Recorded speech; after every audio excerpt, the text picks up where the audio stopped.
BJP तो खुद चोर है, एक नंबर की चोर है। मोदी सरकार खुद कहती है कि मैं शुरू से चोर हूँ। जब बचपन में था, जब भी मैं तो चोर था, स्कूल जाता था, उस समय चौक होता था, उसकी भी मैं चोरी करता था। हिंदुस्तान की विपक्ष जो बात कर रहा है उसके बात को तवज्जो देना चाहिए, उनको संतुष्ट करना चाहिए, उनको बैठ करके पक्ष और विपक्ष को बैठ करके एक टेबल पर बात करनी चाहिए। SIR जब लागू किया, जो इलेक्शन ऑफिसर की जो बेटी है वो DM है, उन्हें गौतम बुद्ध नगर का जो बड़ा जिला है वहाँ का उन्हें DM बनाया गया, वहाँ का पद दिया गया। और सहारनपुर में जो उनके दामाद है उन्हें वहाँ DM का पद दिया गया। हरियाणा की स्थिति ये है और झारखंड की स्थिति ये है। हमारे JMM सरकार है, हेमंत सोरेन हमें कुछ भी नहीं देते। सारा देश बेच दिया इन लोगों ने, रेल को बेच दिया, एयरपोर्ट को बेच दिया, सारी चीजें इन्होंने बेच दी। ये केवल व्यक्ति विशेष की बात करते हैं, इसलिए राहुल गांधी जी को देश का जननायक माना जाए और राहुल गांधी जी को देश का प्रधानमंत्री बनाया जाए। जहाँ इन्हें लग रहा है वोट घटानी है वहाँ वोट काट रहे हैं, जहाँ इन्हें लग रहा है हमें अपनी वोट बढ़ानी है, ये इसलिए ये प्रोसेस इन्होंने स्टार्ट किया गया। इतने BLO जो है वो सुसाइड कर रहे हैं, वो क्यों कर रहे हैं? उन पर दबाव बनाया जा रहा है ना सरकार का। अगर 10 वोट बीजेपी के हैं तो 100 वोट कांग्रेस के हैं, लेकिन वो है जो बीजेपी वालों ने एक घर घर में जाकर के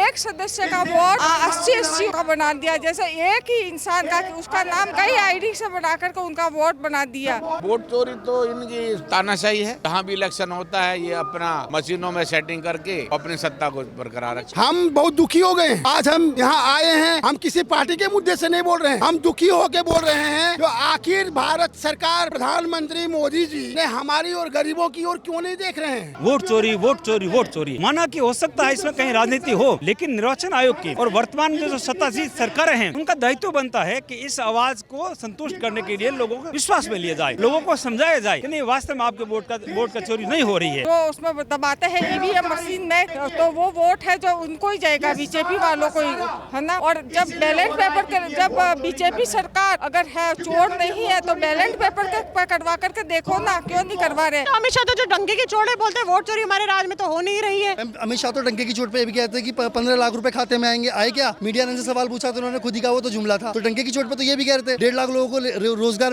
मिला क्या? ये तो हर चीज डंके की चोट पे कहते हैं। नमस्कार, आप देख रहे हैं वो न्यूज और मैं हूं आपके साथ यशस्वी शर्मा। इस वक्त मैं मौजूद हूं रामलीला मैदान में और अगर मैं आपको भीड़ बताऊं कि राहुल गांधी के प्रति कितनी भीड़ और कितने प्यार में, कितने उत्साह में लोग यहाँ पहुंचे हैं। यहाँ पे रामलीला मैदान में कांग्रेस पार्टी राहुल गांधी के नेतृत्व में वोट चोरी को लेके महारैली निकाल रही है और आप भीड़ देखिए एक बार, कितने हजारों लोगों की भीड़ यहाँ पे मौजूद है। हर उम्र का इंसान यहाँ पे आया हुआ है, महिलाएं हो, युवा हो, बुजुर्ग हो, यहाँ पे इतनी लाखों लोगों की भीड़ राहुल गांधी के लिए जो है प्रेम उमड़ रहा है। और एक और बात मैं आपको बताऊं, जो पीछे से आवाज सुन रहे हैं ना आप, वो राहुल गांधी की है जो वोट चोरी के ऊपर लेके बात कर रहे हैं। उनसे पहले उनकी बहन प्रियंका गांधी बात कर रही थी। यहाँ पे काफी संख्या में लोग जो हैं वोट चोरी का मुद्दा उठाने के साथ साथ रोजगार, बिहार इलेक्शंस और आने वाले उत्तर प्रदेश इलेक्शंस के भी बात कर रहे हैं। सवाल ये है कि जो क्रांति राहुल गांधी ने रामलीला मैदान में शुरू कर दी है, दिल्ली के रामलीला मैदान में, वोट चोर गद्दी छोड़ कांग्रेस पार्टी ने भाजपा को निशाना बना के अब ये जो महाक्रांति जो शुरू हो गई है कहाँ का रुख लेगी। क्योंकि हमने देखा था अभी कुछ महीने पहले ही राहुल गांधी ने बिहार में वोट चोरी को लेकर यात्रा निकाली थी। अब वही वोट चोरी का मुद्दा राहुल गांधी जो है दिल्ली के रामलीला मैदान से क्रांति शुरू कर चुके हैं और ये क्रांति अब कहाँ जाएगी ये देखना बहुत गजब होगा। सही में कहा जाता है राहुल गांधी को कि वो भारत के युवा हैं और यहाँ पे सबसे ज्यादा संख्या युवाओं की है। अब कांग्रेस पार्टी जो है क्रांति जो है लेके आने वाली है। बिहार की वोट चोरी का मुद्दा उठा रही है। वोट चोरी का मुद्दा जो है राहुल गांधी द्वारा उठाया गया है, बिहार में भी उन्होंने उठाया था। उन्होंने काफी फर्जी वोटर के डाटा भी दिखाए, उसके ऊपर अब आप क्या कहेंगे? मैम, बिहार में जब इलेक्शन से पहले इस सरकार ने SIR जब लागू किया तो जो इलेक्शन ऑफिसर की जो बेटी है वो DM है, उन्हें पहली बार गौतम बुद्ध नगर का जो बड़ा जिला है वहाँ का उन्हें DM बनाया गया, वहाँ का पद दिया गया। और सहारनपुर में जो उनके दामाद हैं उन्हें वहाँ DM का पद दिया गया, क्योंकि इन्होंने इलेक्शन कमीशन ने वहाँ पे इन्होंने ISR का कर दिया। ये ISR क्राइस ले गया, जहाँ इन्हें लग रहा है वोट घटानी है वहाँ वोट काट रहे हैं, जहाँ इन्हें लग रहा है हमें अपनी वोट बढ़ानी है, ये इसलिए ये प्रोसेस इन्होंने स्टार्ट किया गया है। इतने BLO जो हैं वो सुसाइड कर रहे हैं, वो क्यों कर रहे हैं? उन पर दबाव बनाया जा रहा है ना सरकार का। वोट चोरी नहीं हो रहे तो ये क्यों अपनी बात नहीं रख पा रहे हैं? जब राहुल जी ने पूरे हिंदुस्तान की मीडिया के सामने सारे सबूत रखे तो उसका काउंटर क्यों नहीं करते, क्यों जवाब नहीं देते? उठाया जा रहा है। मेन सवाल हम लोगों का यही है कि राहुल गांधी के पास पुख्ता सबूत हैं वोट चोरी को लेके। उन्होंने पेपर्स भी दिखाए, कागजात भी दिखाए, उन्होंने लड़कियों की फोटो भी दिखाई, पुरुषों की भी फोटो दिखाई कि ये लोग कहीं और के हैं और भारत में आके वोट डाल रहे हैं। तो आपको ऐसा नहीं लगता कि अगर उनके पास सारे प्रूफ्स हैं तो उनको ये लड़ाई कोर्ट में जाके लड़नी चाहिए? वो कोर्ट में जाके लड़ सकते हैं इस लड़ाई को। मैम कोर्ट में बिल्कुल जाएंगे और लड़ेंगे भी कोर्ट में, लेकिन जो जनता है उन्हें पता चलना चाहिए ना। कोर्ट में मुद्दा चला गया तो फिर ये पब्लिक को अवेयर कैसे करेंगे कि इनके साथ जो इनके जो कानून का जो हनन हो रहा है, इनके संवैधानिक हक का जो हनन हो रहा है, वो कैसे पता चलेगा। इसलिए हम ये आवाज़ जो है जनता के सामने, जनता को पता चलना चाहिए, इसलिए जनता के सामने ये आवाज़ उठाई जा रही है। अमित शाह ने अभी हाल ही में सदन में बोला था कि वोट चोरी का मुद्दा वो उठा रहे हैं जिनके राज में सबसे पहले वोट चोरी हुई थी।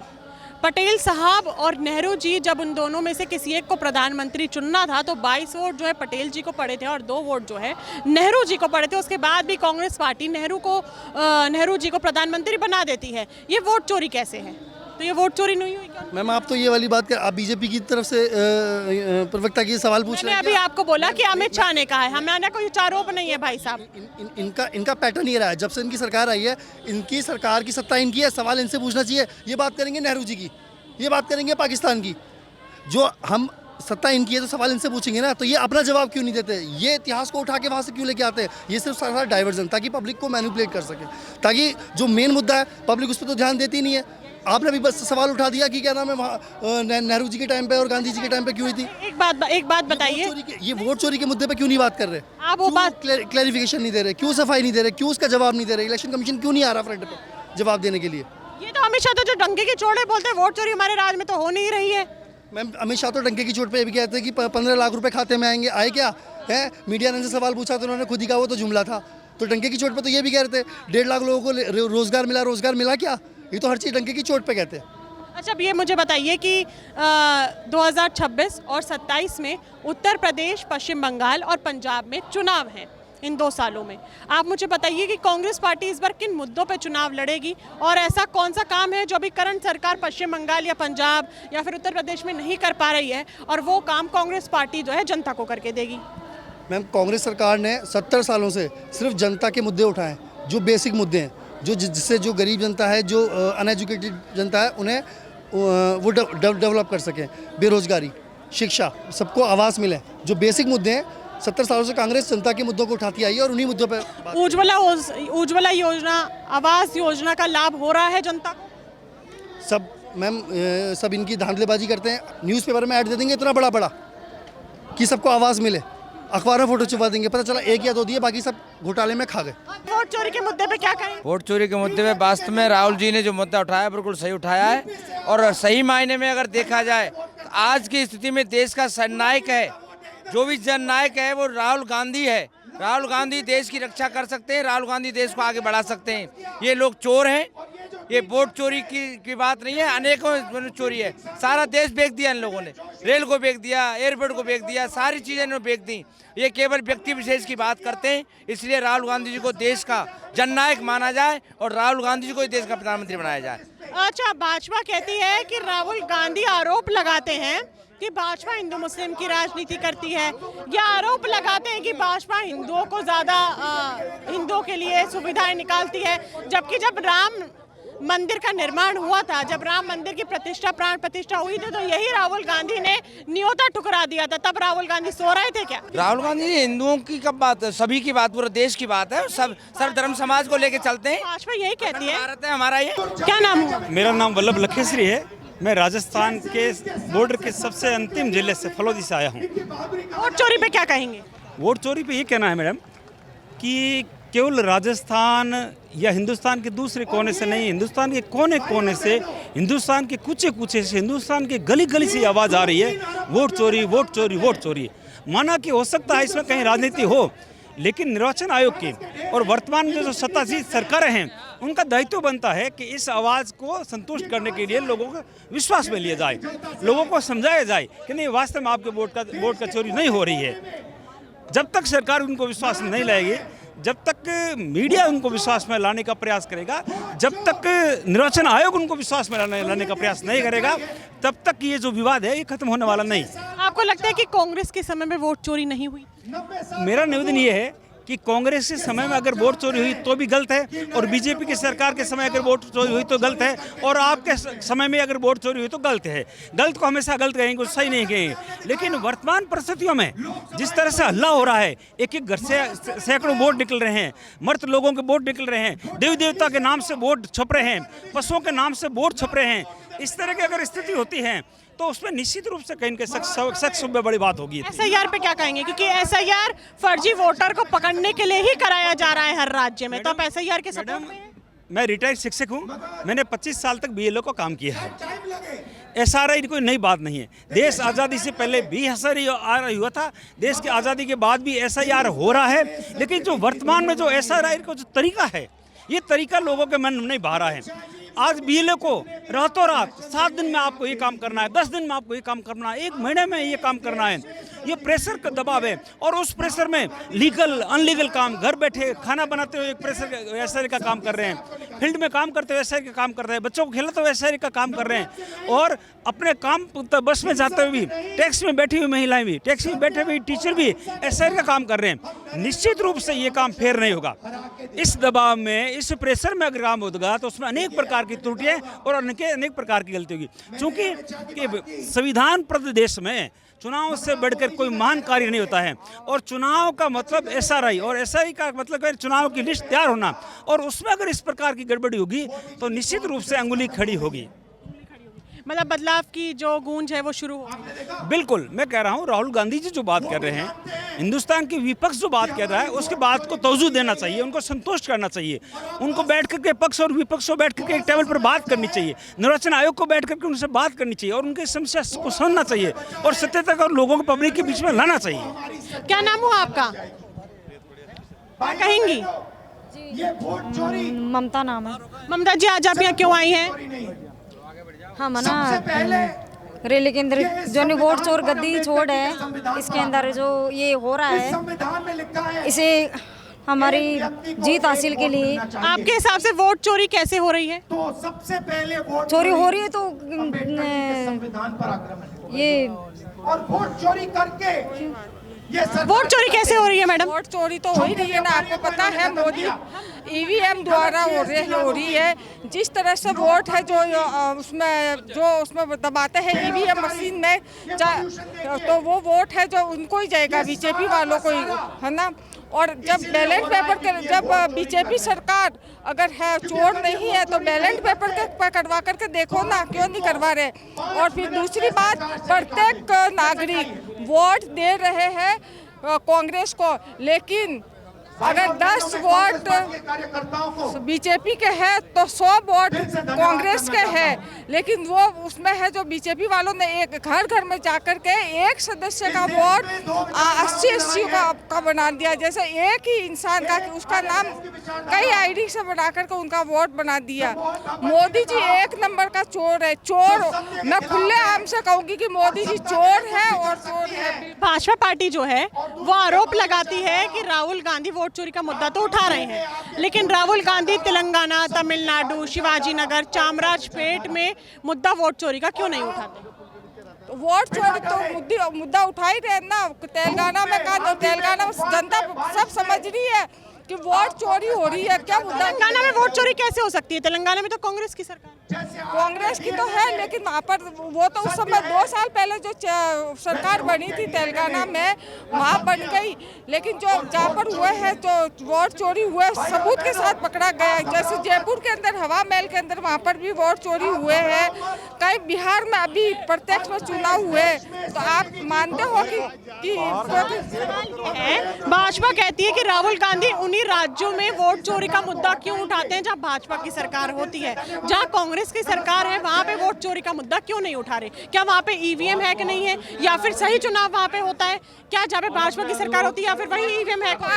ये बिल्कुल गलत बात है। जहाँ पर कांग्रेस सरकार आ रही है वहाँ पर भी है जो बीजेपी वालों की चाल है, ताकि वो खुद है ना, मतलब साहूकार बनना चाहते हैं कि देखो हम चोरी नहीं कर रहे हैं। कांग्रेस की सरकार आ रही है तो भाजपा कैसे वहाँ पे गुंडागर्दी फैला सकती है? वहाँ पे तो जनता कांग्रेस को खुद चुन रही है। वो बीजेपी तो खुद कांग्रेस वो चोर है, एक नंबर की चोर है। मोदी सरकार खुद कहती है कि मैं शुरू से चोर हूँ। जब बचपन में था, जब भी मैं तो चोर था, स्कूल जाता था, उस समय चोर की वो सॉरी चौक होता था, उसकी भी मैं चोरी करता था। जब छुट्टी होती थी तब मैं आयोग कौन चुनता है, राज्य सरकार या केंद्र सरकार? मोदी जी खुद शुरू से चोर है। चौक भी है जो भाई हम भी तो जब बचपन, मेरी बात सुनो, बचपन में जब उनकी छुट्टी होती थी तब वो स्कूल में रुके रहते थे और वो चोर का जो टीचर चौक पर फेंक देती थी उसका टुकड़ा भी घर लेकर के आते। तो मोदी जी खुद कहते हैं कि मैं बचपन को नहीं चुनेंगे क्योंकि बचपन में मोदी जी चौक चोरी कर लेते थे। मैं तो आज भी नहीं चुनूं, मेरे को करोड़ों रुपए थे तो भी नहीं चुनूं। कांग्रेस पार्टी को आप इस बार चुनाव है उत्तर प्रदेश में, पश्चिम बंगाल में, पंजाब में, इस बार कांग्रेस पार्टी किन मुद्दों पे जनता का भरोसा जीतेगी? जनता का भरोसा तो शुरू से जीती हुई है कांग्रेस पार्टी। अगर शुरू से जीती होती तो भाजपा या कोई और पार्टी आती? चोर पार्टी है, अन्न भागते, चोरी करते। अब तो मुद्दे बहुत सारे हैं। भाई साहब, मेरा आपसे सवाल ये है कि चुनाव आने वाले हैं 3 राज्यों में, 2026 और 27 में चुनाव है।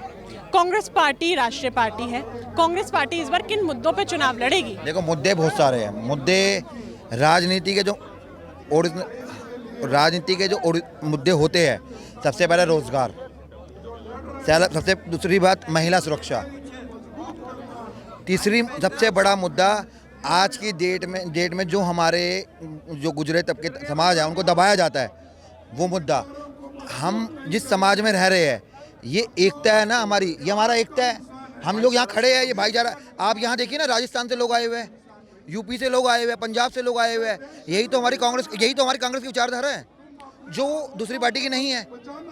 यही हमारा मुद्दा है कि ये भाईचारा हमारा क्यों खराब किया जा रहा है, हिंदू मुस्लिम क्यों किया जा रहा है। आप विचारधारा की लड़ाई है यहाँ पे मैडम। सबसे पहले विचारधारा, अगर कांग्रेस को सत्ता में, आपने पूछा कांग्रेस क्या मुद्दों पे आएगी, मुद्दा यही है।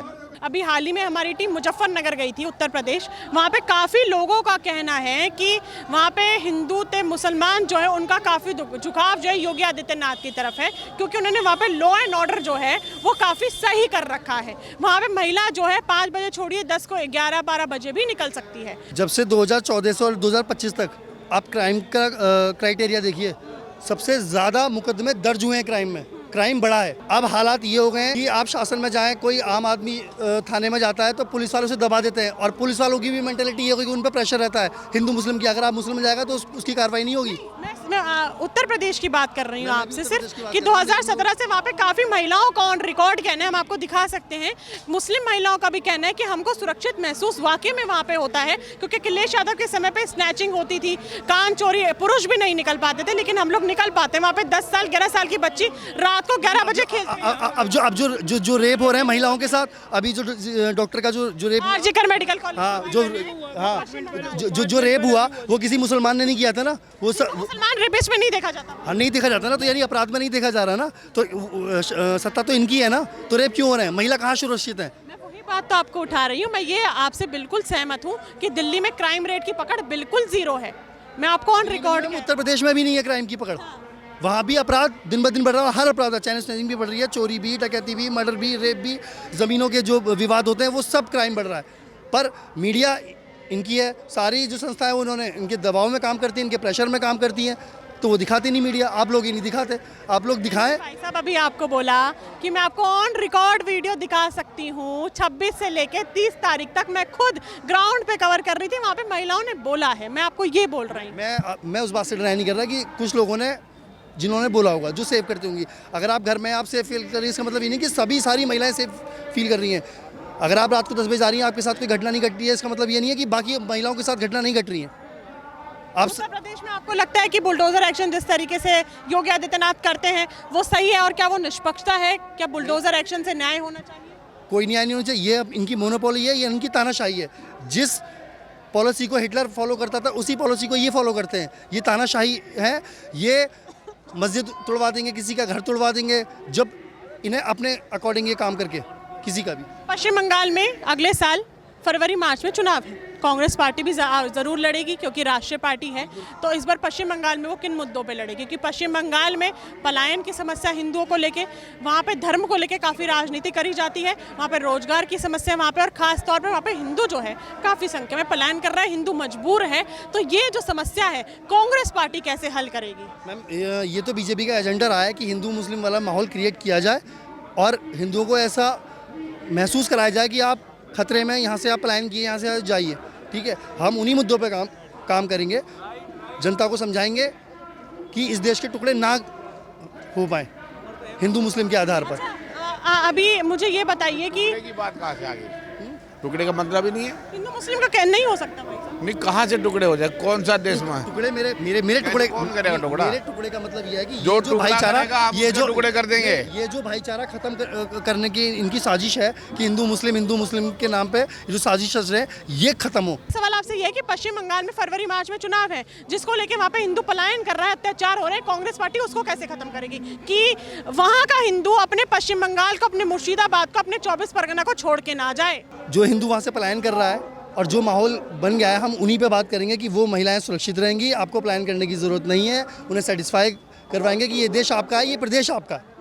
ये जो नफरत का माहौल हो गया है या फिर कर दिया गया है, किसी से भी हो, मैं फिलहाल यहाँ पर्टिकुलर किसी पार्टी का नाम नहीं लेता कि किसकी वजह से हो रहा है, लेकिन जिस वजह से भी हो, जिस कारणों से भी हो रहा है, तो उन कारणों पर रोकथाम की जाएगी। और वहाँ जिस तरीके से लोग बाग जनता रहती हुई आई है, हिंदू मुस्लिम सिख ईसाई जिस रेशो में भी रहती हुई आई हैं, वो सही सलामत और सारी सुविधाओं के साथ और सेफ्टी पॉइंट ऑफ व्यू के साथ वो वहाँ रहेंगे। जी अंकल, क्या कहेंगे? बंटवारे की बात जैसे भाई ने करी, तो बंटवारा तो कभी हो नहीं सकता हिंदू मुस्लिम का, यहाँ पे हर कौम, हर होगा। बंटवारे की कहीं जगह ही नहीं है। पहले जो बंटवारा हो गया 1947 में, उस बंटवारे से ही आज अभी हम जो है मतलब उभर नहीं पाए हैं। हमारा इतना बड़ा हिंदुस्तान है जहाँ इसका क्षेत्रफल और भी मुल्कों से छोटा है, तो वहाँ पर हालांकि हमारी जनसंख्या ज़्यादा है, चाइना से भी ज़्यादा है, तो ये है कि बंटवारा होगा कहाँ होगा और कैसे होगा, ये तो कह नहीं सकते कभी। कल वोट चोरी के मुद्दे पे क्या कहेंगे, जिसको लेके आज महारैली निकाली जा रही है? वोट चोरी तो इनकी तानाशाही है, और भाजपा की जहाँ भी इलेक्शन होता है ये अपना मशीनों में सेटिंग करके अपनी सत्ता को बरकरार रखा। शाह ने आरोप लगाया था अभी कांग्रेस पार्टी वोट चोरी का लेके कि सोनिया गांधी को नागरिकता 1983 में मिली थी, लेकिन उनका नाम वोटर लिस्ट में 1980 से शामिल था, जबकि उस समय वो इटली की नागरिक हुआ करती थी। तो क्या ये वोट चोरी नहीं थी? वो इसकी शादी कब हुई थी? भाई साहब, शादी कभी भी हो, लेकिन नागरिकता तो उसी पे आप वोट दे सकते हैं ना, जहाँ का आपका नागरिक। मैं अपने साथ शादी करके विदेशी बहू लेके आ रहा हूँ, तो उसकी नागरिकता तो उसी दिन हो गई जिस दिन मैंने शादी की। वो तो वोटर लिस्ट में भी आपको नाम चेंज कराना पड़ेगा ना? चाहिए। तो आप मानते हैं गलत कि नाम चेंज नहीं कराया था 3 साल तक? वो तो फिर एक जरूरत ही नहीं समझी, नहीं तो आगे जरूरत बढ़ती तो वोट चोरी मतलब आपने टाल दिया, जरूरत नहीं पड़ती, तो अब मैंने आपसे सवाल पूछा तो नहीं वो ऐसे तो कोई भी गोरी मैम उठा के ले आएगा और बोलेगा। मेरे पास 2 लड़के हैं, दोनों की बहू हैं, और दोनों की शादी हो चुकी है, और दोनों के किसी की यहाँ पर दिल्ली में किसी की वोट नहीं है, वो हरियाणा से है। तो हरियाणा में डालेंगी ना वोट? डालने तो चाहिए, तो दिल्ली में जब से मैं 4 साल से उनको शादी करके यहाँ लाया हूँ, तो दिल्ली में यहाँ पर कोई ना कोई एलिगेशन लगा करके उसको हटा दिया जाता है कि अब यहाँ नहीं है। वोट चोरी तो अंकल वो भी है, अगर आपके बेटों की बहुओं का नाम हरियाणा का है और अगर दिल्ली में वो वोट डाल रही हैं, नहीं डाल रही ना, तो सोनिया गांधी, आप कांग्रेस की वो नाकामी मानते हैं? तो क्या वो गलती वो नहीं डाल रही तो हमारी क्षति हो रही है ना, हम कांग्रेसी आदमी है, और हमारी नहीं डाल रही तो क्षति हो रही है। अंकल क्या कहेंगे वोट चोरी पे लेके? 3 बेच चल रहा है हरियाणा का। हाँ, हरियाणा की क्या स्थिति है अभी? वहाँ पे विकास की क्या स्थिति है हरियाणा में? अभी ना कुछ भी नहीं है। आड़े दाड़े सड़क फूटी पड़ी, सब सारी सड़क फूटी पड़ी है तमाम। और महिलाओं सुरक्षा, लॉ एंड ऑर्डर, हम ड्यूटी में जहाँ तनख्वाह घटा दी है, सच्ची बात तो सच्ची वो है। स्थिति देख लो, ये हरियाणा की स्थिति ये है, देख लो। हाँ, ये है, देखो, देख रहे हैं ना आप? क्षमा चाहता हूँ, हम बोलना चाहते हैं, हरियाणा की स्थिति ये है और झारखंड की स्थिति ये है। हाँ हाँ, हमारे JMM सरकार है, हेमंत सोरेन हमें कुछ भी नहीं देते हैं, हम बहुत दुखी हो गए हैं। आज हम यहाँ आए हैं, हम किसी पार्टी के मुद्दे से नहीं बोल रहे हैं, हम दुखी होकर बोल रहे हैं जो आखिर भारत सरकार प्रधानमंत्री मोदी जी ने हमारी और गरीबों की ओर क्यों नहीं देख रहे हैं। वो तो ऊंचे आदमी को ही ऊंचा बना रहे हैं, गरीबों को तो कोई पोस्ट दे ही नहीं रहे हैं। जैसे आप लोग अभी दिल्ली आए हैं, आप हरियाणा से हैं, आप हेमंत सोरेन जहाँ से आप वहाँ से हैं, तो सांस ली जा रही है दिल्ली में?